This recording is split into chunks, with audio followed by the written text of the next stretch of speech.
আসসালামু আলাইকুম।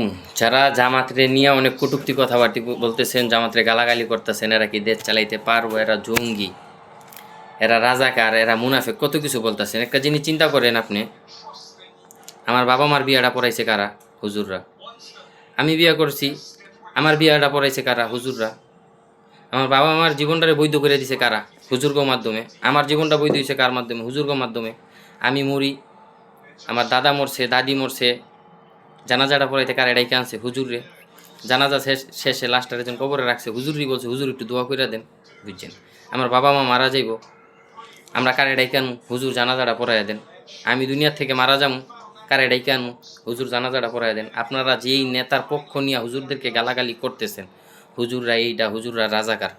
আপনি এই নেতা মারা গেল, জানাজাটা কে পড়াইব? হুজুররা। আপনাদের নেতার মা কিছুদিন আগে মারা গেছে, ওনার জানাজাটা কে পড়াইছে? হুজুররা।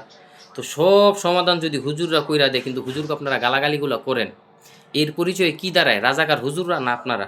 মুনাফেক হুজুররা না আপনারা? জামায়াত ইসলামের বিরুদ্ধে আপনারা যেই কুকর্মগুলো বলেন, রাস্তাঘাটে কিছু মূর্খ চোদা মানুষ আছে, এরাও বলে জামাত ইসলাম নাকি আজকে বিকালে 50 কোটি টাকা বিতরণ করতে গিয়ে ভোটের জন্য ধরা খাইছে। এই যে মিথ্যা কথাগুলো বলেন জামাত ইসলাম নিয়ে, আপনারা এই কথাগুলো কি ঠিক? বিভ্রান্তি মানুষের ভিতরে কেন সৃষ্টি করতেছেন আপনারা? নির্বাচন জনগণ ভোট যারে খুশি তারে দিবেন। আপনাদের ভিতরে ডর আছে বিদেই আপনারা জামাত ইসলামের বিরুদ্ধে এই কথাগুলো ছড়াইতেছেন। হাদি নির্বাচন করছে, হাদির পকেটে মানুষের টাকা ঢুকাইয়া দিছে নির্বাচন করার জন্য। জামাত ইসলামের ওই রকমই, মানুষ টাকা দেয় নির্বাচন করার জন্য। জামাত ইসলাম কারো কাছ থেকে, কারোর 2 টাকা দিয়া বলেন আমাকে ভোট দেন, কারোর 2 টাকা দিয়া বলেন আমারে ভোট দেন। মানুষের ইমান একিন দিয়া জামাত ইসলামকে আমরা একটা ভোট দিব ইসলামিক দল হিসাবে। কারণ 15 বছর আগে আমরা বিএনপিও দেখছি ধানের শীষ, 17 বছর দেখলাম আওয়ামী লীগ, চুরি চামারি সবাই কম বেশি করছে। তো এইবার আমরা সবাই ভোট দিব জামাত ইসলামকে।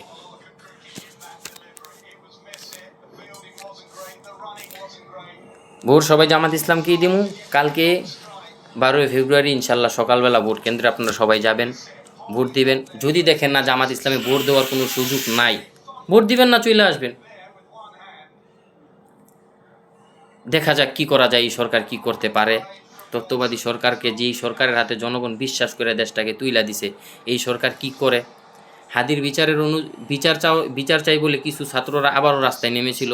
এই যে ছেলেগুলোকে ওই যেভাবে পুলিশ গুলি করে মারছে, কার অনুমতিতে হয়েছে? অবশ্যই বর্তমানে যে সরকার আছে ওনার অনুমতি ছাড়া পুলিশ গুলি করে নাই।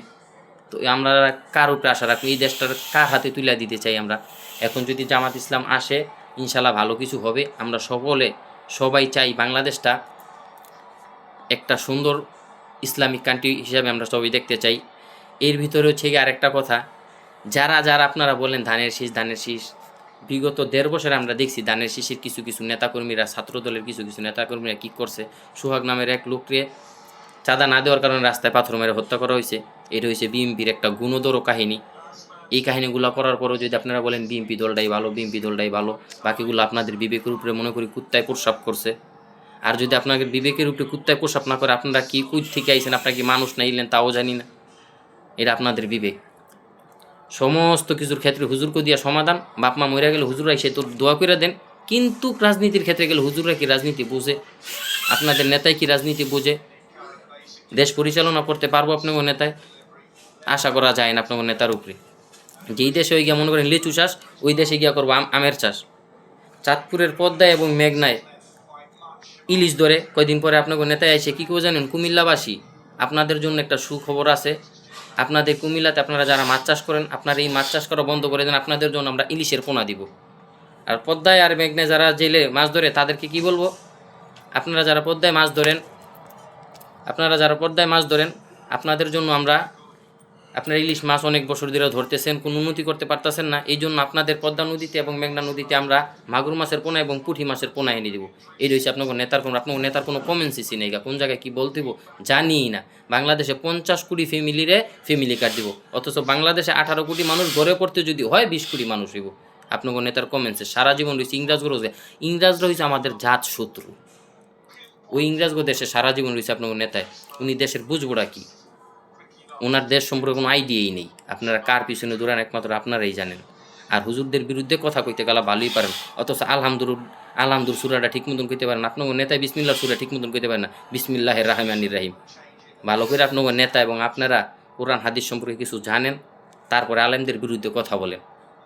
মুনাফেকের পরিচয় একমাত্র আপনারাই দিতেছেন আলেমদের বিরুদ্ধে কথা বইলা। আসসালামু আলাইকুম, সবাই ভালো থাকবেন।